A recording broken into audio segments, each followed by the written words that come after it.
భూమా నాగిరెడ్డి రెండో కుమార్తె మౌనిక అండ్ జగత్ విఖ్యాత్ లతో కూడా మాట్లాడదాం. ఎలా ఉంది లైఫ్? చాలా చేంజెస్ ఉన్నాయి, but we are trying to cope up family wise, careers wise.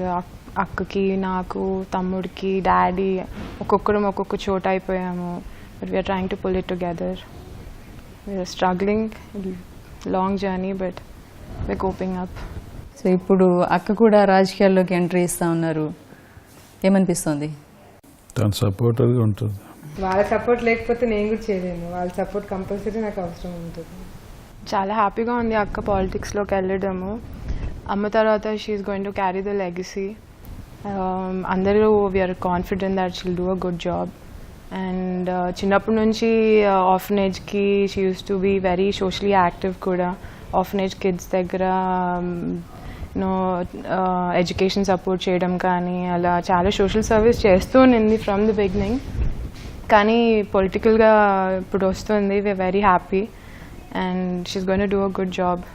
Vikhyat, మీరు చెప్పండి, ఇందాక మీ అక్క అఖిల మాట్లాడుతూ మీరు చాలా గుండె నిబ్బరం ఎక్కువగా ఉంటుంది, అందరికీ మీరే బాగా సపోర్ట్గా నిలబడతారు అని చెప్పారు. ఐ థింక్ మమ్మీ ఇన్సిడెంట్ తర్వాత వీళ్ళు ముగ్గురు కన్నా నేను కొంచెం స్ట్రాంగ్గా ఉన్నాను. Probably I was the strongest person than. కానీ యాక్చువల్గా మీ పట్ల శోభా గారికి కూడా కొంచెం ప్రేమ ఎక్కువగా ఉండేది, చాలా సందర్భాల్లో చెప్తుండేవాళ్ళు. బెంగళూరులో చదువుతూ ఉండేవాళ్ళు కదా మీరు, సో అప్పుడు ఎక్కువగా తరచుగా మీ గురించి చెప్తుండేవాళ్ళు. అప్పుడు అమ్మ లేకుండా ఎలా అనిపిస్తుంది? ఐ థింక్ నేను హాస్టల్లో కూడా ఎక్కువ ఏడ్చి మమ్మీ వాళ్ళని రమ్మని వీక్లీ వన్స్ ఎవరొకరు వస్తూ ఉంటారు. నేను ఎక్కువ హోమ్ సిక్ ఉండేవాను. బెంగళూరులో ఉన్నప్పుడు కూడా రోజు మమ్మీకి ఫోన్ మాట్లాడేటండి.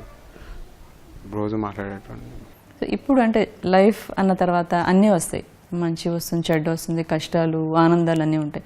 అంటే మీరు యాక్చువల్గా చిన్న వయసులోనే అమ్మని కోల్పోవడం, అంటే లైఫ్ గురించి ఇప్పుడు ఏమనిపిస్తుంది? జీవితాన్ని ఎలా చూస్తున్నారు? ఐ థింక్ ఇప్పుడు కొంచెం కష్టంగానే ఉంది. ప్రాబ్లీ అందరం రోజు మిస్ అవుతున్నాం మమ్మీని ప్రతి సిచ్యువేషన్లో కూడా. అది హ్యాపీ, అది గుడ్ ఇన్సిడెంట్ అయినా బ్యాడ్ ఇన్సిడెంట్ అయినా. So I think life moves on. మీరు చెప్పండి మౌనిక, ఇప్పుడు ఎలక్షన్ అవుతుంది అంటే ఇప్పటి వరకు అమ్మ నాన్న రాజకీయాల్లో ఉండేవాళ్ళు, ఇప్పుడు తను కూడా రాజకీయాల్లో, మొత్తం రాజకీయ వాతావరణం ఇంట్లో ఎక్కువగా ఉంటుంది. ముందు నుంచి కూడా మీరు అదే చూస్తుంటారు. ఎలా అనిపిస్తుంది రాజకీయాలు మీకు? నేను టీనేజ్లో ఉన్నప్పుడు అమ్మని చాలా మిస్ అయ్యేవాళ్ళము. అప్పుడు అమ్మ ఏపీఎస్ఆర్టీసీ చైర్పర్సన్గా ఉన్నింది. చాలా రిమోట్ ప్లేసెస్కి పంపించేవాళ్ళు, ఫోన్ సిగ్నల్ కూడా దొరికేది కాదు. అండ్ ఒక అమ్మాయి లైఫ్లో ఆ మదర్ చాలా ఇంపార్టెంట్ రోల్ ప్లే చేస్తుంది, ఎస్పెషలీ టీన్స్లో. ఆ పీరియడ్లో చాలా మిస్ అయ్యాము. అమ్మ కూడా అంతే మిస్ అయ్యి ఇంటికి వచ్చిన తర్వాత చాలా బాధపడేది, నేను స్పెండ్ చేయలేకపోతున్నాను time, I don't know if I'm doing justice as a mother అని చాలా సిచ్యువేషన్స్లో ఫీల్ అయ్యేది. కానీ అమ్మ అట్లా ఫీల్ అయినప్పుడు మేము సపోర్టివ్గానే ఉన్నాము. కొన్ని సిచ్యువేషన్స్లో అమ్మ అడిగింది, నేను పాలిటిక్స్ కంటిన్యూ చేయనా లేకపోతే డ్రాప్ అవ్వనా అంటే ముగ్గురము సపోర్టివ్గానే ఉన్నాము. ఐ థింక్ అది మా బ్లడ్లోనే ఉందనుకుంటాను. అటు తాత వాళ్ళ సైడ్ కానీ నాన్న వాళ్ళ సైడ్ కానీ అందరూ పొలిటికల్గా యాక్టివ్గా, ఎప్పుడు పబ్లిక్తో ఇంటరాక్షన్ ఉంటూ. I think it's a part of family. మాకు పబ్లిక్ కానీ వాళ్ళతో ఉండడం, మాట్లాడడము, ఇట్స్ పార్ట్ ఆఫ్ ఫ్యామిలీ కాబట్టి డిఫరెంట్గా ఏం లేదు. బట్ అమ్మ లేకపోవడము చాలా కష్టంగా ఉంది ఫ్యామిలీ పరంగా కానీ. అందరికీ ఆ లోటు అయితే ఎప్పటికీ ఉంటుంది. She played a very important role అందరి లైఫ్లో, చిన్న సిచ్యువేషన్స్ నుంచి మా కజిన్స్ లైఫ్లో కూడా అలాగే. మీరు చెప్పండి నాగిరెడ్డి గారు, జీవితానికి సంబంధించి మీరు నమ్మే సిద్ధాంతం ఏంటి? అయ్యో, ఇది పెద్ద మాట. నిజాయితీ అనేది చాలా మటుకు నా లైఫ్లో ఈ స్థాయికి తీసుకొచ్చిందంటే నా నిజాయితీ.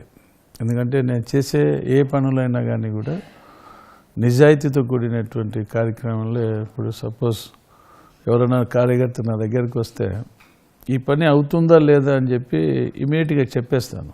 అది చిన్నప్పటి నుంచి అది ఒక అలవాటు. అట్ ది సేమ్ టైం ఒక భరోసా, కాన్ఫిడెన్స్ అనేది ఇవ్వగలుగుతున్నాం. చాలామంది ఈరోజు కార్యకర్తలు ఒక స్లోగన్ కూడా ఉంది, భూమాను నమ్ముకుంటే ధీమాగా బతకొచ్చు అని. ఇది నేనుగా చెప్పినది కాదు. చాలామంది ఇదిలో అలాంటి కార్యకర్తల కోసం నన్ను నేనే మర్చిపోతాను. ఆ వాయిస్ ఇప్పుడు నిజాయితీగా లేనప్పుడు ఆ వాయిస్ రాదు. సో ఆ వాయిస్ ఇవ్వగలుగుతున్నానంటే నిజాయితీ అనేది నా జీవితంలో అంటే శోభతో పాటు అది కూడా ట్రావెల్ అవుతా వస్తుంది. ఇన్ ఫ్యూచర్ కూడా అలాగనే ఉంటాను. నా పిల్లలకు కూడా అదే చెప్తుంటాను.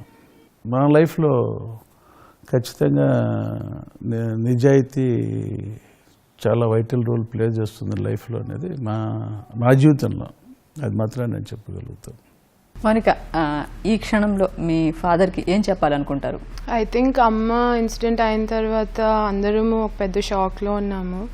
నాన్నకైతే I just want to tell him, నాన్న తీసుకున్న ప్రతి డెసిషన్లో we are always there with him.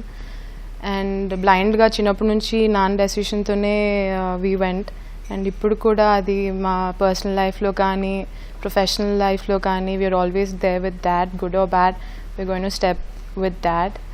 And obviously నాన్న తీసుకున్న ప్రతి డెసిషన్ మా మంచికే అయి ఉంటుంది.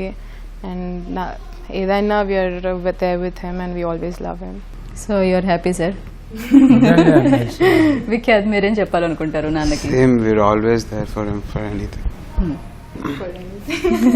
For anything. అఖిల, లాస్ట్గా చెప్పండి, ఇప్పుడు రాజకీయాల్లోకి వస్తూ ఉన్నారు, నాన్న దగ్గర నుంచి ఎలాంటి గైడెన్స్ మీకు లభిస్తుంది? ఏమి ఎక్స్పెక్ట్ చేస్తున్నారు? అమ్మ పాలిటిక్స్లోకి వచ్చినప్పుడు నాన్నగారు ఎలాంటి గైడెన్స్ ఇచ్చారు అలాంటి గైడెన్స్ ఇప్పుడు నాకు ఇస్తారు. ఇప్పుడు ఏంటంటే ఆలగడ్డలో ఎక్కువ ఉంటున్నాము, కలుస్తున్నాం ప్రజల్ని, కాబట్టి అక్కడ డిస్కషన్లో నన్ను కూర్చోబెట్టి నాకు కూడా అలవాటు చేపిస్తున్నారు. సో అట్లా మెల్లిమెల్లిగా స్టెప్ బై స్టెప్ నాకు అలవాటు చేపిస్తున్నారు. కాబట్టి ఇంకా అక్కడి నుంచే గైడెన్స్ నాకు డాడీ దగ్గర నుంచి కానీ జగన్మోహన్ రెడ్డి గారి దగ్గర నుంచి వాళ్ళ సపోర్ట్ తోటి ఇంకా నేను ముందుకెళ్ళాలి. ఓకే అండి, thank you very much. Thank you to all. Thank you so much. తన జీవితం శోభమయం అంటున్నారు భూమా నాగిరెడ్డి. నాన్న మార్గదర్శకత్వంలో, నాన్న అడుగుజాడలోనే తన రాజకీయ జీవితం ప్రారంభిస్తానంటున్నారు అఖిల ప్రియ. ఇది ఈ వారం లైఫ్ ఈజ్ బ్యూటిఫుల్. మరో వెబ్సైట్తో మళ్ళీ కలుసుకుంటాను. Rehana for Express TV.